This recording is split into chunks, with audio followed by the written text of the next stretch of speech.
నియామక ఉత్తర్వులు వెంటనే జారీ చేయాలని డిమాండ్ చేస్తూ గ్రేడ్ 2 ల్యాబ్ టెక్నీషియన్ అభ్యర్థులు హైదరాబాద్ కోటిలోని ప్రజా ఆరోగ్య కుటుంబ సంక్షేమ శాఖ కార్యాలయం ముందు ఆందోళన చేశారు.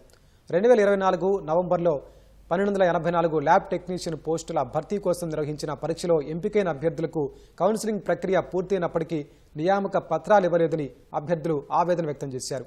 రాష్ట్ర వ్యాప్తంగా పెద్ద ఎత్తున తరలివచ్చిన అభ్యర్థులకు రాజ్యసభ సభ్యులు ఆర్ కృష్ణయ్య మద్దతు తెలిపారు. ఎంపికైన వారికి అపాయింట్మెంట్ ఆర్డర్స్ అందజేయాలని ఆయన కోరారు. నియామక ప్రక్రియ ఆలస్యం కావడంతో అభ్యర్థులు ఆందోళన చెందుతున్నారని, వీలైనంత త్వరలో సమస్యకు పరిష్కారం చూపాలని డిమాండ్ చేశారు.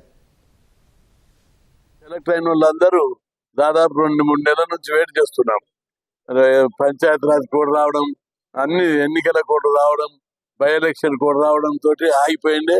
ఇప్పుడు డైరెక్టర్ గారు హామీ ఇచ్చాడు, శనివారంలోగా ఎలక్షన్ కోడ్ రాకముందే, అంటే ఎలక్షన్ కోడ్ వస్తుందని భయపడుతున్నారు అభ్యర్థులు. అది రాకముందే, అంటే నిర్దిష్టమైన డేటు శనివారం బార్డర్, శనివారంలోగా మీకు అందరికి ఆర్డర్ ఇస్తా అని చెప్పి మంత్రి గారి ఆదేశాల మేరకు హామీ ఇవ్వడం జరిగింది. తప్పనిసరి 4 రోజుల లోపల వీళ్ళకి ఆర్డర్స్ ఇచ్చేస్తాం పోస్టింగ్ అని చెప్పి మంత్రి గారు ఆదేశాలు ఇచ్చారు.